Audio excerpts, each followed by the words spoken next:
Bonjour Albéric. Bonjour. Merci de te prêter à ce petit exercice. Donc on vous présente Albéric Verdon qui est historien, avec qui on travaille beaucoup au musée pour divers sujets, toujours très présent, donc on connaît bien, c'est pour ça qu'on se tutoie d'ailleurs.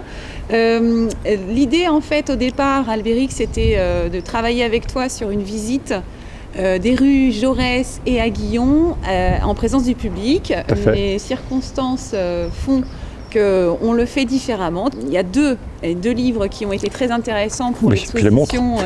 L'exposition autour du commerce appartenait au 19e, 20e siècle. Et ça a été vraiment une base pour nous déjà sur ce travail-là. Tu nous proposes une visite de la rue Louis-Aguillon. Tout à fait. Alors la rue Louis-Aguillon et puis aussi la place du Donjon qui est devant nous, parce que si j'ai choisi de commencer cette visite ici, c'est parce que pour moi, au niveau de l'histoire et du commerce, tout commence ici, place du Donjon, et puis aussi avec la place des Martyrs de la Résistance, dont le nom autrefois était place du Marchiou, Marchiou qui voulait dire marché vieux, donc vieux marché. Donc c'est vraiment le début du Parthenay d'aujourd'hui, c'est ici que ça se tient.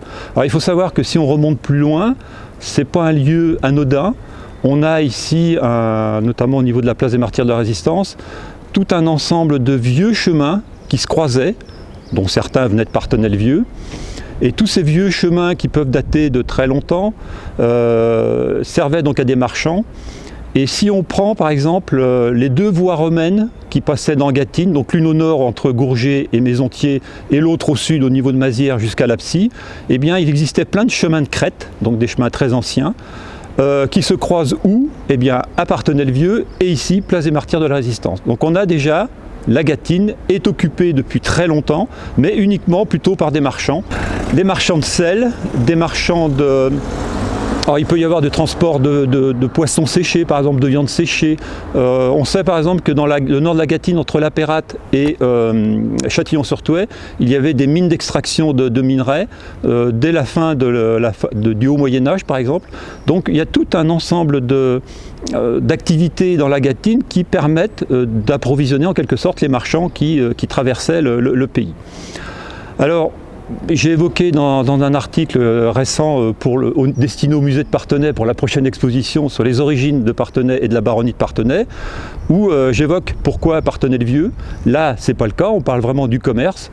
Et ce qui est important, pourquoi j'ai choisi ce lieu-là, c'est que tout simplement, a priori, par rapport aux dernières recherches que j'ai faites, eh bien, en 980 à peu près, autour de 980, le comte du Poitou va installer ici un seigneur, le premier seigneur de Parthenay, peut-être le Josselin qu'on connaît en 1012, mais peut-être quelqu'un de plus vieux encore.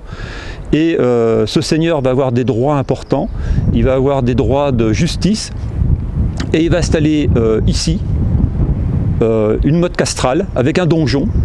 Et on en a encore les traces en quelque sorte, on ne s'en rend pas compte, mais ici vous avez au niveau de la place du donjon tout un ensemble qui forme un arc de cercle.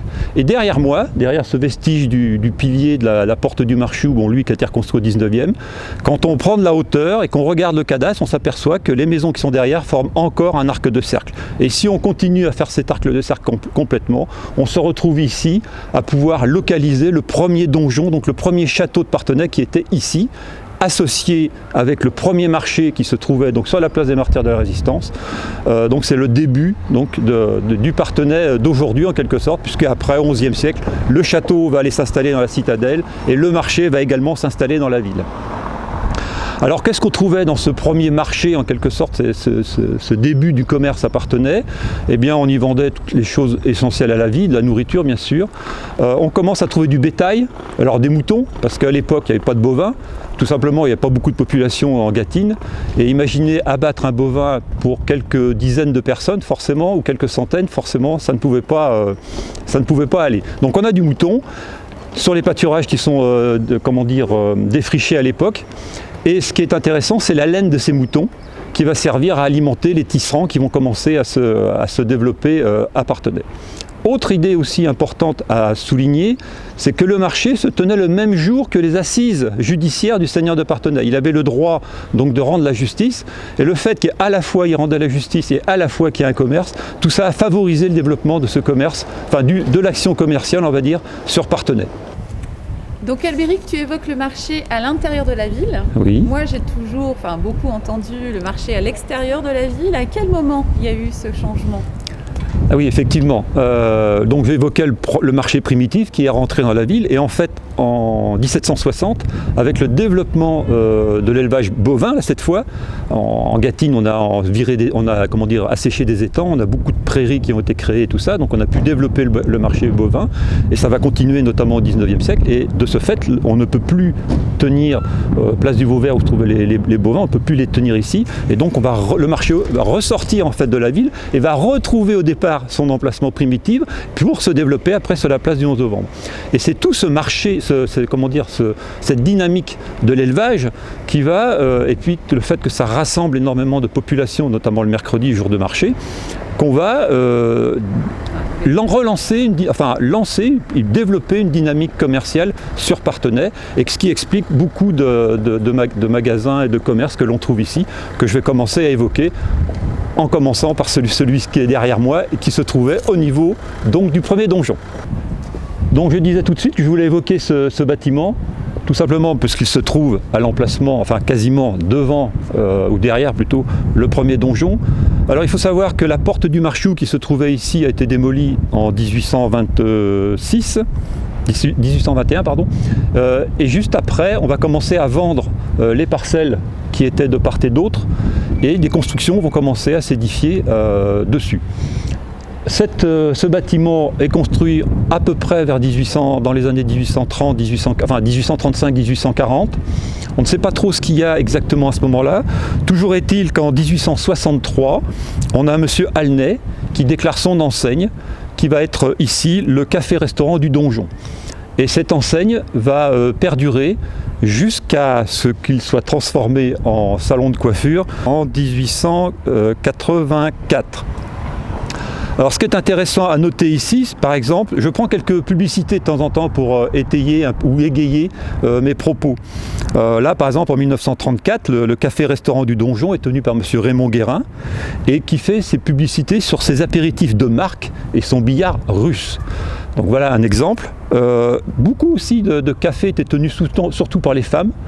Et le mari, lui, avait un autre travail. Et ici, par exemple, beaucoup de cafés, restaurants qui ont pu exister, le mari était roulier, voiturier, transporteur. Et ici, par exemple, vous avez eu les transports Guinfolo, que beaucoup de Parthenaysiens se rappellent certainement, qui a déménagé après sur la route de Saint-Mexan.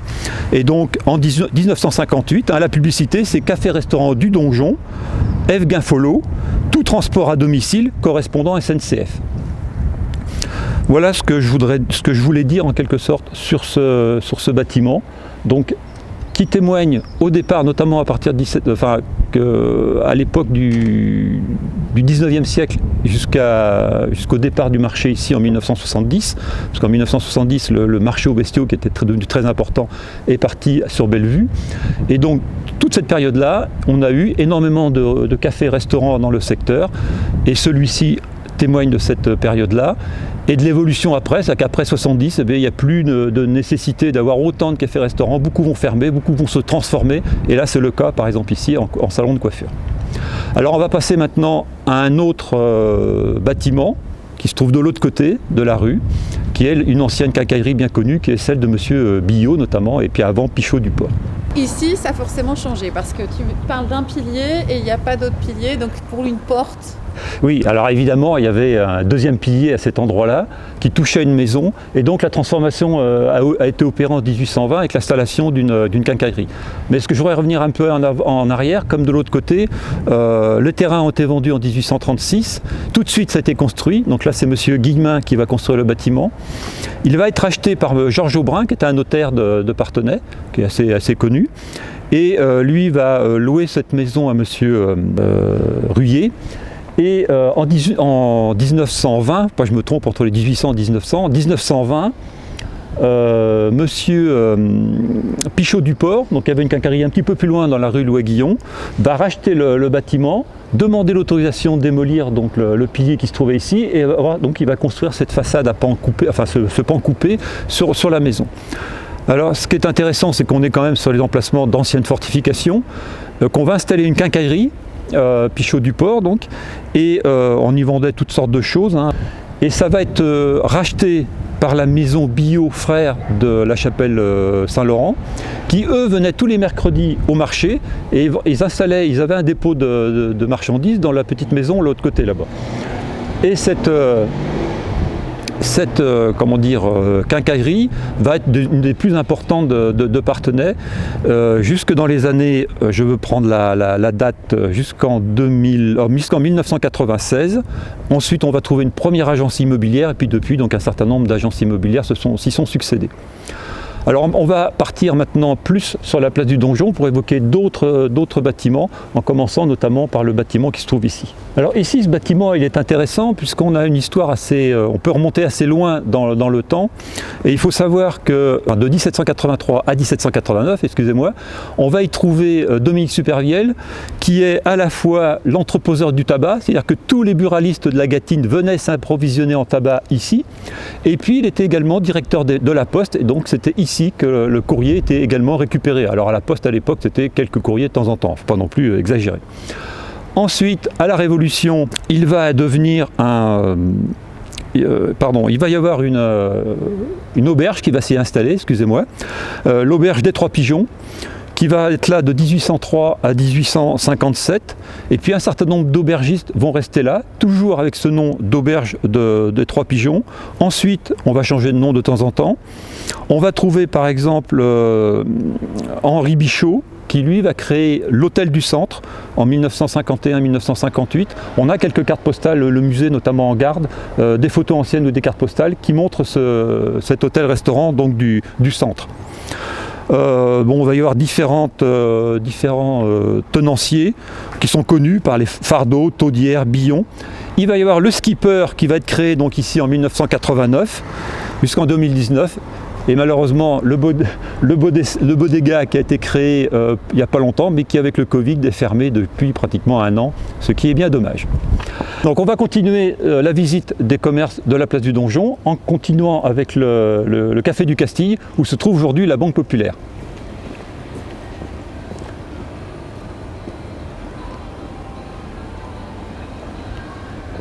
Alors comme vous pouvez le remarquer, c'est un immeuble qui est atypique, avec une décoration qu'on ne trouve pas, qu'on trouve pas ailleurs, quoi. Donc c'est un café qui marquait en fait l'aspect culturel de Parthenay à la fin du 19e siècle. On va y trouver notamment donc en 1881, le balcon en fer forgé, toute l'installation que vous voyez ici date de 1881. Donc celui qui va créer ce Café du Castille est monsieur Abriou, et qui va organiser des concerts, et même le cinéma. En 1909, on va avoir une séance de cinéma, une des premières de Parthenay, qui va se faire ici, dans ce bâtiment, qui, je dois le préciser, donne également sur la place du 11 novembre. Donc il traverse la totalité du pâté de maison, et c'était la grande salle du haut qui servait pour les repas ou pour les fêtes au premier étage. Donc un petit exemple de la plus ancienne mention d'une activité culturelle, c'est un concert vocal et instrumental avec un baryton, des comiques, chanteuses de genre, pianistes, et tout ça le 13 décembre 1885. C'était également un lieu prestigieux. Il y avait des associations qui avaient leur siège social ici, comme le Vélos Club, qui était en fait l'ancêtre des clubs cyclistes d'aujourd'hui, donc lui qui existait à la fin du 19e. Mais vous avez également le sport athlétique parthenaisien, que tout le monde connaît à Parthenay, qui avait également son siège social ici. Alors il a vécu, alors après avec le développement forcément du théâtre ou des salles de cinéma spécifiques, forcément toutes les activités qu'il y avait auparavant ne vont plus se faire. Il va devenir vraiment un café qui va surtout être utilisé le week-end, on va dire, par les jeunes et les bourgeois entre guillemets qui venaient manger et tout ça, et le mercredi pour les marchands, les courtiers qui venaient faire leurs transactions. Alors j'aimerais faire une petite mention d'une anecdote qui s'est déroulée ici dans les années 50-60, on n'a pas la date exacte, qui a été recueillie par une enquête de lycéens en 1997. Et donc j'explique que ces lycéens, on leur a dit qu'en fait un mercredi, tous les courtiers qui avaient l'habitude de manger au premier étage du restaurant s'aperçoivent que le prix du repas à augmenter sans qu'on leur dise, ce qui leur déplaît. Donc le mercredi suivant, pour se venger, ils viennent tous avec un sac de 5 kg de blé pour payer le repas. Donc le tenancier accepte, et pour se venger lui aussi à son tour, le mercredi suivant, il sert du pain à tous ses convives avec le blé à l'intérieur, mais en grains. Donc vous voyez, alors évidemment, je pense que ça a dû avoir un impact quand même très négatif sur sa clientèle, puisque peu de temps après, enfin dans les années qui ont suivi, le Castille a fermé.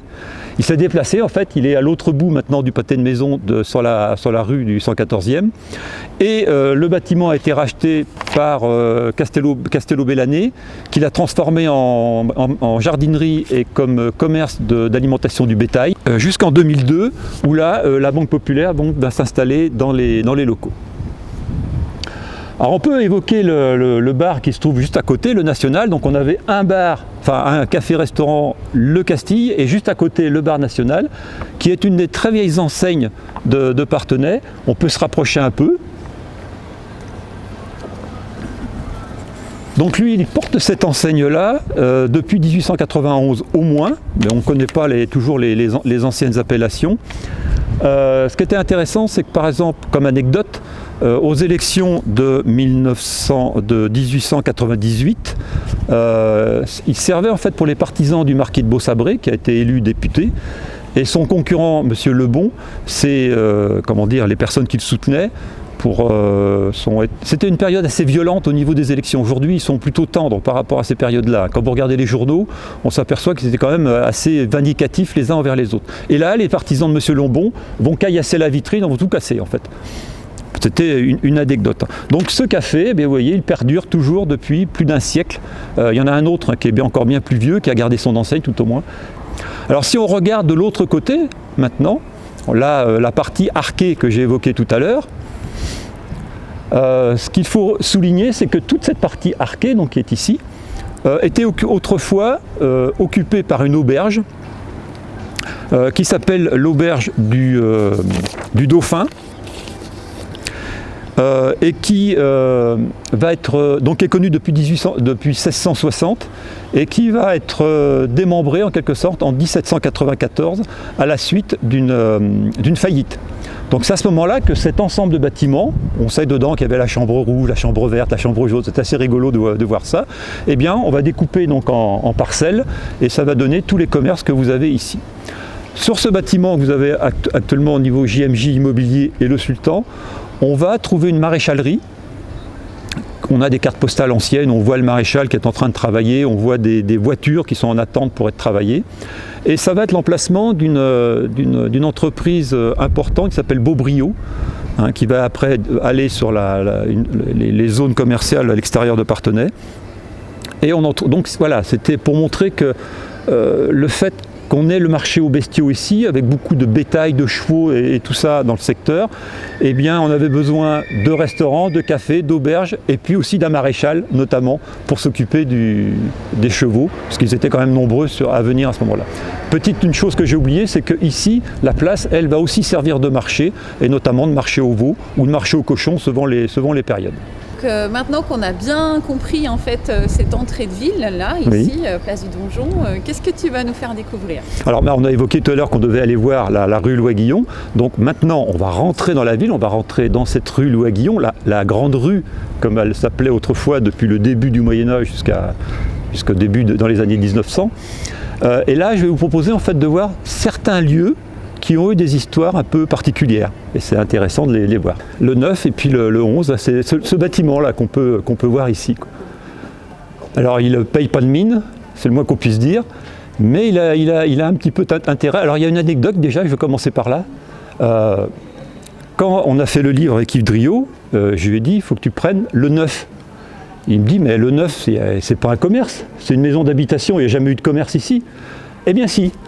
Et c'est justement ce que je voulais le montrer, c'est que derrière une façade qui ressemble à une maison d'habitation, en fait c'est une reconstruction du XXe siècle ça. Et le moyen de le reconnaître, parce que Yves ne me croyait pas, C'est vous voyez les bouts de ferraille qu'on voit dépasser du mur, enfin il y en a encore un des deux qui sort. C'est en fait sur une photo, la photo ancienne, on voit l'enseigne qui était fixée sur ce mur et on retrouve encore, on a moyen comme ça de retrouver où se trouvait ce commerce par rapport à un élément comme ceci. Alors elle a été occupée par M. Tonnard qui était ferblantier, marchand de charbon et ferrailleur en quelque sorte, qui est cité ici en 1881, qui va y rester jusqu'en 1934.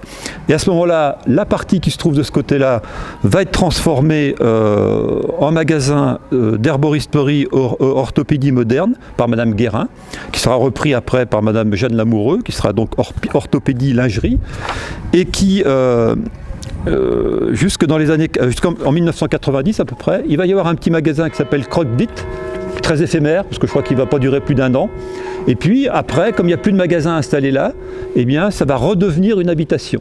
Il faut savoir quand même il faut imaginer quand même qu'autrefois, les commerces, on voit des commerces partout, ou pratiquement partout aujourd'hui, dans les rues Louis Guillon et Jean Jaurès, mais il faut bien imaginer que, s'il n'y avait pas eu ce développement commercial que j'ai évoqué tout à l'heure, dans la deuxième moitié du 19e et au début du 20e siècle, il y avait avant des maisons d'habitation. On en reparlera encore plus loin tout à l'heure. Juste à côté, l'autre partie de bâtiment qu'il convient de citer est occupée par M.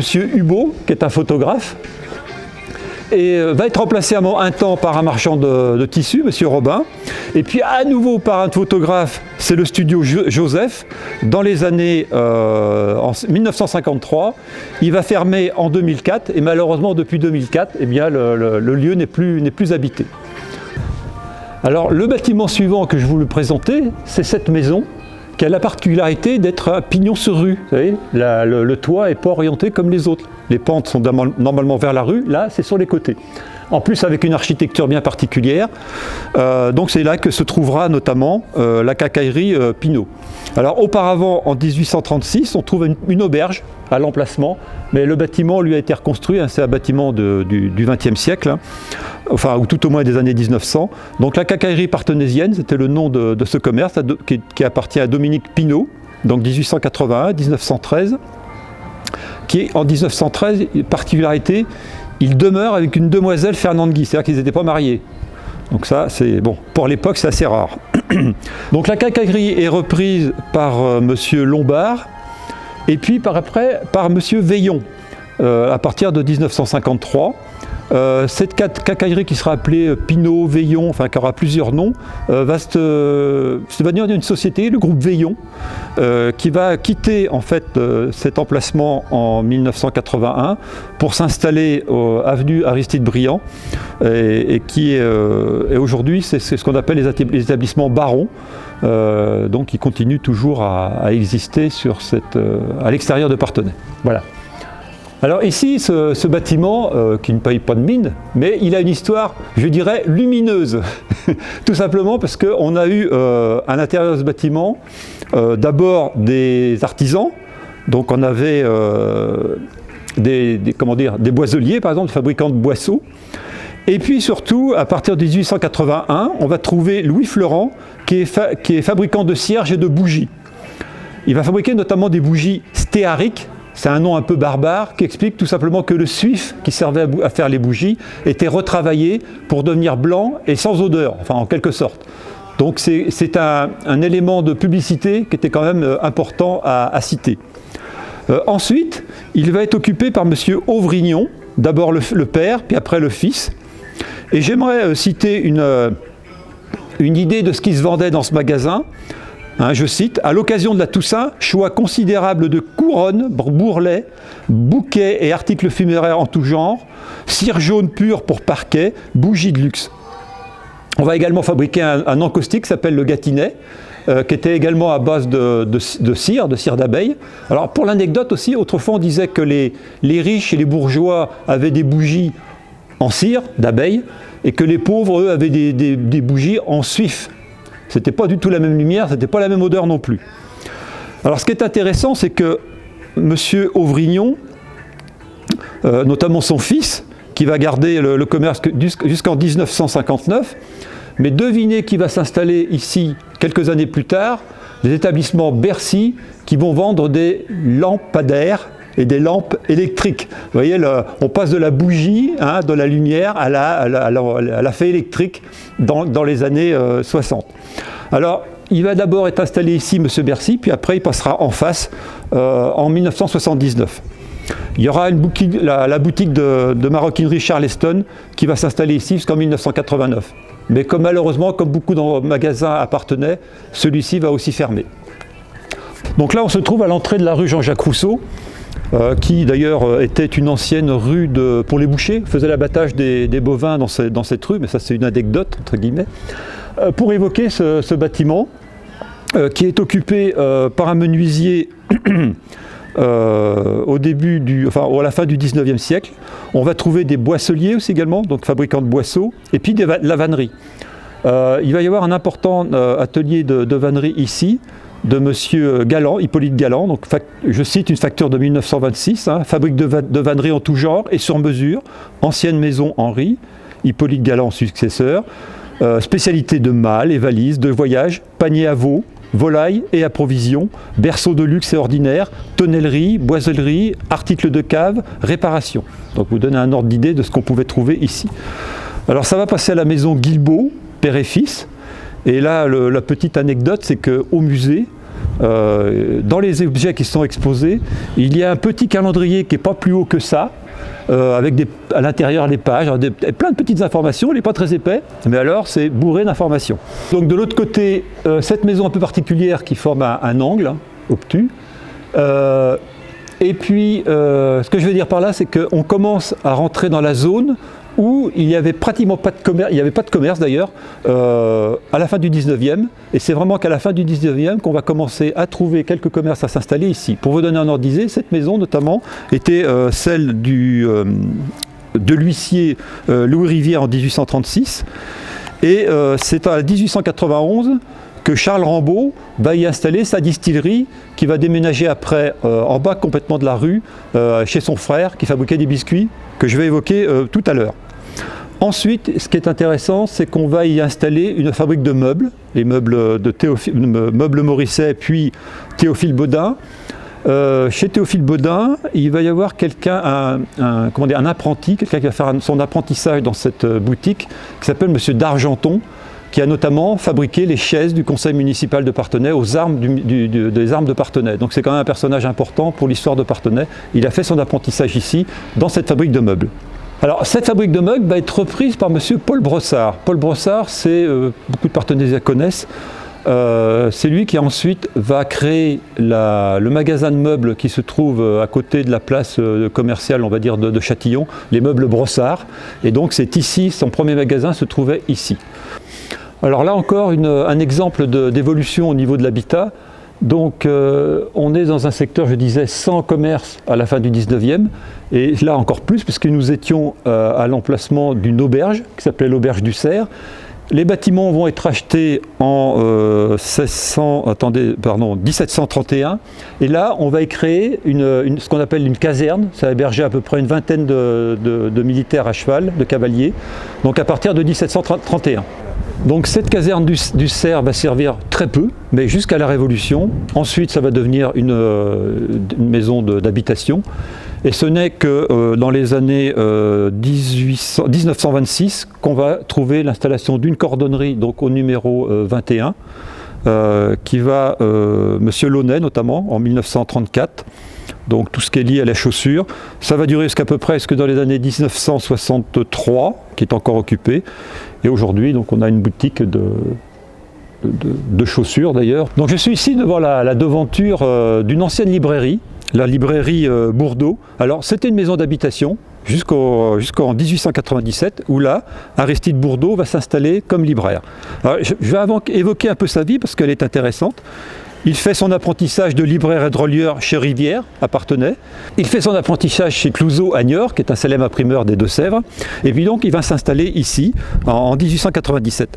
Alors, il ne fait pas seulement libraire ou papetier, il fait aussi musique. Et alors, une publicité de 1905, par exemple, explique qu'il vend des instruments de musique, des phonographes à rouleau, et qu'il a un grand choix de machines parlantes à disque de toutes marques. Si on va un peu plus loin, en 1928, il dit pour les étrennes, quoi de plus agréable qu'un phonographe et des disques? Allez voir et entendre chez Bourdeau les dernières nouveautés en appareils et disques pâtés, Inoform, Odéon, Columbia. Vous trouverez aussi tous les instruments de musique des meilleures marques, aux meilleures conditions, seul dépositaire des disques Bled, faisant l'échange gratuitement pour les porteurs de bons Bled.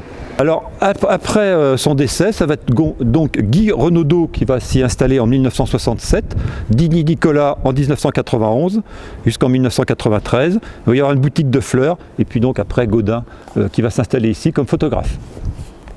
Alors on va passer à côté parce qu'on a une bijouterie, horlogerie, qui est tout à fait intéressante. Alors ce qui est important au niveau des bijouteries, horlogerie, c'est par rapport au développement du commerce de Parthenay, c'est un élément qui explique la richesse du commerce qui se développe à Parthenay. Il faut savoir qu'au XVIIe et au XVIIIe siècle, quand l'élevage bovin commence à se développer, on va trouver de plus en plus d'orfèvres sur Parthenay. Et au XIXe, c'est plutôt que d'avoir des orfèvres, ça va surtout être des bijoutiers horlogers qu'on va trouver en nombre dans ces rues, notamment rue Louis-Guillon et rue Jean Jaurès. Alors, comme je l'évoquais tout à l'heure, on est juste en face de l'église Saint-Laurent et on avait très peu de commerce dans le secteur. Et notamment ici, c'était une maison d'habitation et c'était le secrétaire de mairie en 1836 qui y habitait. Une bijouterie horlogerie va s'installer ici en 1901, celle de Jamin, qu'on trouve encore en 1909, et elle va être reprise par Bontemps, qui lui s'installe ici en 1912 sous l'enseigne à la Gerbe d'Or. Alors je cite une publicité de 1927 pour vous donner un ordre d'idée de ce qu'on pouvait y vendre. Donc horlogerie de précision, bijouterie, orfèvrerie, optique, glace, grand assortiment pour mariage, naissance et communion, achat d'or et d'argent, réparation en tout genre, soigné et garantie. Alors M. Bontemps était lauréat du jury d'État, il le marque dans ses publicités pour montrer que c'est une maison de qualité. Il va être repris par M. Mi, puis par M. Largentier, qui malheureusement va devoir fermer la boutique vers 2015. Donc voilà une autre maison qui est aujourd'hui une maison d'habitation, qui était autrefois une maison d'habitation, qui est occupée par Hippolyte Brossard en Cloutier en 1836 et qui marque un peu le début de la partie très commerciale de la rue Louis-Guillon, parce qu'on est près de la place des Bancs, qui était un centre très important où il y avait beaucoup de commerce et beaucoup d'activités commerciales le mercredi notamment. Donc cette maison va être occupée par la pharmacie de M. Cordier, qui est surtout connu pour sa pharmacie dans le rond-point qui porte son nom aujourd'hui sur le boulevard Mendès France, mais il était d'abord installé ici. Alors il vendait déjà des cartes postales, il faisait déjà des photos lorsqu'il était installé ici. C'était vraiment sa particularité en tant que pharmacien, c'était d'être photographe, vendeur de matériel photographique. Mais pas seulement. Un pharmacien à l'époque, il était aussi vétérinaire, il fabriquait donc des produits, il faisait de l'herboristerie, il fabriquait des produits particuliers de chimie, il faisait vétérinaire, des produits pour les vétérinaires, il fabriquait également des yaourts. C'était là autrefois qu'on pouvait acheter des yaourts. Alors quelques publicités par rapport à ce qu'ils pouvaient vendre. Au niveau des appareils photo, donc fourniture générale, appareils accessoires, produits chimiques, révélateurs, fixateurs, virages, plaques, pellicules, papier toute marque, etc. Et ce que je voudrais parler, c'est une inspection qui est faite ici en 1889. Le livre d'ordonnance est à jour et bien tenu. Les substances simples, les eaux distillées, les poudres, les pastilles sont en bon état de conservation. Les produits chimiques sont purs, les sirops et les vins sont bien préparés. Les produits chimiques sont de bonne marque, pharmacie bien tenue. Alors autre aspect, lorsque la pharmacie va partir, ça va devenir une maison d'habitation et ça va devenir notamment celle de Guy Marchand qui a été maire de Parthenay de 1954 à 1965. Donc nous allons nous rendre au numéro 38 pour évoquer un horloger, mais au passage on va s'arrêter au numéro 36 pour évoquer une maison, ce n'est pas un commerce. Les commerces se sont établis là beaucoup plus tard. Par contre, ce qui est intéressant, c'est qu'on a la date de construction de l'ensemble, donc de 1760 à 1762, et c'était une maison bourgeoise, notamment celui qui a fait construire ce bâtiment s'appelait M. Ferry. Il était chanoine de Saint-Laurent et également prieur de Saint-Paul. Alors je voulais m'arrêter devant cet immeuble du 38-40 parce qu'il y a surtout une histoire qui est intéressante. C'est par rapport à la famille Gabard. On va trouver des bijoutiers et horlogers ici, mais le premier qu'on connaisse, c'est par rapport à Jean-Charles Gabard. c'était le fils d'un pauvre paysan qui va devenir horloger. Et ces premières horloges, qui étaient faites en bois, après il va les transformer en horloges en fer. Il habitait à Adilly. Le curé d'Adilly va lui acheter une horloge en fer. Après, le curé du Sépulcre va lui acheter une horloge en fer. Et il va finir par venir un jour s'installer ici pour fabriquer des horloges pour tous les Partenaisiens. Donc il va devenir horloger officiellement en 1780. D'abord à Adilly, et puis ensuite à Parthenay, donc en 85. C'est lui qui va par exemple être chargé d'entretenir l'horloge municipale qui se trouvait sur la porte de la citadelle. Et il a dans son histoire, ce qui est quand même un peu terrible, c'est qu'il va être tué par les Vendéens au combat de Châtillon-sur-Sèvre. Donc ce combat se déroule le 5 juillet et lui va malheureusement décéder le 15 novembre suivant. Donc si vous voulez, au début on a une belle histoire d'un fils de paysan qui va devenir horloger et qui va malheureusement décéder lors des combats vendéens. Après M. Gabard, donc, il va y avoir toute une succession d'horlogers, M. Proust et notamment M. Delaunay que je voudrais évoquer un peu particulièrement. Donc en 1930, M. Delaunay, dans sa publicité, il dit « Maison de confiance, la plus ancienne et la plus importante de la région ». C'est-à-dire que depuis Gabard, cette maison-là est déjà ancienne, parce qu'en fait on a parcouru tout le 19e siècle, le 19e siècle, oui, et au 20e siècle c'est toujours une horlogerie-bijouterie très importante. Malheureusement, ça va durer jusque dans les années 2000, et puis elle ferme à peu près au début des années 2000 à peu près. Voilà, donc on va continuer, on va passer à un café pour nous changer un peu les idées. Donc là, nous sommes devant le Café des Arts et je tenais à marquer la fin de cette première partie avec cet établissement qui a plusieurs histoires. Déjà sa création en tant que Café des Arts, parce que c'est une femme. On a très peu parlé des femmes jusqu'à maintenant dans mes propos au niveau du commerce. Aujourd'hui, des femmes tiennent le commerce, c'est quelque chose de normal. Autrefois, c'était quand même très rare. Et il ne faut pas oublier quand même que souvent les hommes sans les femmes, ils n'auraient pas pu tenir leur commerce. Donc j'insiste là-dessus. Mais le Café des Arts, c'est une jeune femme, Clarisse Aimée Florisson, qui a 16 ans, qui vient juste de se marier, et qui va faire la déclaration de l'ouverture d'un café, donc Place des Bancs à Parthenay, avec ce nom de Café des Arts. C'est une femme qui est signée, qui a l'air d'être instruite, qui a de la culture, et c'est intéressant quand même de bien appuyer sur cet aspect-là, qu'elle va donner, bien sûr avec son mari, ce nom de Café des Arts. Ce café, l'intérêt aussi, c'est que cette enseigne va être conservée, elle s'appelle toujours le Café des Arts, plus de 150 ans après, donc c'est quand même à noter. Et puis une autre histoire que j'aimerais associer en fait avec ce café, là c'est par rapport au mari, qui s'appelle Charles-Alexis Ronceret, et son père a une histoire particulière. Ils ne sont pas originaires de la région, hein.